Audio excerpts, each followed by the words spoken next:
Comment diffuser votre projet au sein de votre entreprise? Votre projet intrapreneurial va devoir suivre un certain nombre d'étapes dans sa diffusion. Au préalable, une fois que vous avez rédigé cette note d'intention dont je vous ai parlé dans le module précédent,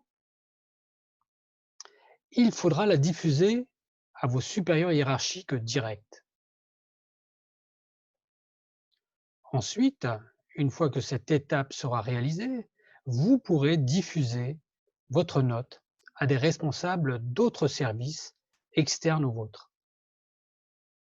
Enfin, une fois ces 2 premières étapes réalisées, vous pourrez la diffuser à la direction générale, à des acteurs internes à associer à votre projet et également à des partenaires externes potentiels susceptibles d'adhérer à votre projet. Il est nécessaire également de parler, parler, parler de votre projet. En parler bien sûr à vos alliés, ceux qui s'intéressent à vous, à vos projets. Alors vous allez leur parler de la naissance de l'idée, de votre idée, de l'intérêt du projet pour eux-mêmes. L'objectif est que eux-mêmes deviennent des partenaires du projet. Vous allez leur parler également des actions à expérimenter ensemble à court terme et également des moyens nécessaires à la réalisation de ces actions. Alors, faire adhérer à votre projet. Comment faire adhérer à votre projet? Eh bien, tout d'abord, en utilisant le storytelling. Le storytelling consiste simplement à raconter une histoire. Quelle est cette histoire? Eh bien, il s'agit de mettre en situation des interlocuteurs. Vous allez utiliser l'enthousiasme, l'implication, la profondeur dans votre façon de raconter votre nouvelle idée, avec un rythme, un débit, une intonation, un volume de voix adapté à cette histoire que vous allez raconter. D'autre part, vous allez adopter une posture adéquate. Quelle est cette posture? Il s'agit d'une gestuelle associée à l'histoire que vous allez raconter, l'histoire de votre projet, avec bien sûr un regard tourné, fixé vers vos interlocuteurs à qui vous racontez cette histoire. Vous allez également argumenter par des preuves factuelles, en citant des exemples, en faisant des analogies, en associant les expériences de vos interlocuteurs reliées à cette idée que vous voulez développer avec eux.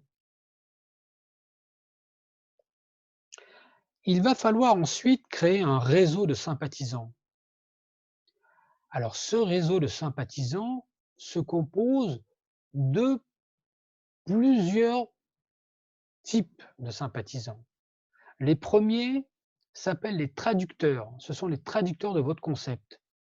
Une fois que vous allez raconter votre histoire, votre nouveau projet, elles vont le traduire avec des mots adéquats, adaptés à différents types d'interlocuteurs. Vous avez également, secondement, les porte-paroles du concept, celles qui vont parler de votre idée. Vous avez les partenaires de réflexion qui vont vous aider à avancer dans la réflexion autour de ce projet. Vous avez des références ou des experts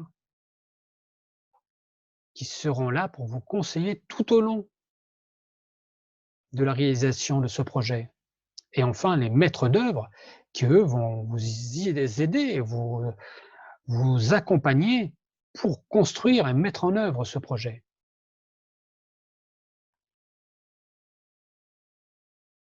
Comment former un réseau de sympathisants? Eh bien, tout d'abord, en utilisant des outils de communication. Alors, ces outils de communication, vous les connaissez déjà. Il s'agit des entretiens, Il s'agit d'emails, d'échanges téléphoniques, mais également d'échanges à travers les réseaux sociaux, quels qu'ils soient. Pour former ce réseau de sympathisants, vous allez vous aider de vos alliés qui vont diffuser votre projet le plus largement possible. Et également, vous allez expliquer votre nouveau projet, votre nouvelle idée, ce nouveau concept, au réseau de vos propres alliés. Donc vous voyez que ce réseau s'agrandit de plus en plus et crée un réseau d'alliances de plus en plus grand. Une fois que votre réseau est constitué, il faudra l'alimenter, alimenter votre réseau en contenu régulièrement. Une sorte de mise en veille de votre projet. Et vous allez communiquer également auprès de votre réseau de l'évolution de votre nouveau concept, de votre projet. Vous allez également interroger régulièrement votre réseau, soit en l'appelant, soit par échange d'emails ou autre. Alors, votre réseau est construit, vous l'avez convaincu, il va falloir mettre en œuvre maintenant votre projet, la mise en œuvre du projet. Au préalable, il va falloir dimensionner votre projet. Alors le dimensionner veut dire dater. À quelle date souhaitez-vous que votre projet se réalise? Le lieu de mise en œuvre de votre projet, où est-ce qu'il va être mis en œuvre? Le budget associé à votre projet. Quelles sont les ressources humaines associées à ce projet-là? Et quelle sera également la communication et la logistique associée à votre nouveau concept ou nouveau projet? Il va falloir définir un planning de mise en œuvre avec une répartition des tâches. Et également, il va falloir conduire l'exécution de ce projet que vous allez porter. Donc moi, je vous conseille d'utiliser, un outil très connu qui s'appelle la roue de Deming. Cette roue de Deming, propose donc, différentes phases. 5 phases, donc la première, j'organise le projet. La seconde, j'accompagne ce projet. La troisième, je vérifie ce projet. La quatrième, je corrige et la cinquième, je communique. En conclusion, intraprendre. Intraprendre, c'est oser. Intraprendre, c'est s'écouter, c'est se faire confiance. Intraprendre, c'est rêver, imaginer, créer et enfin s'engager.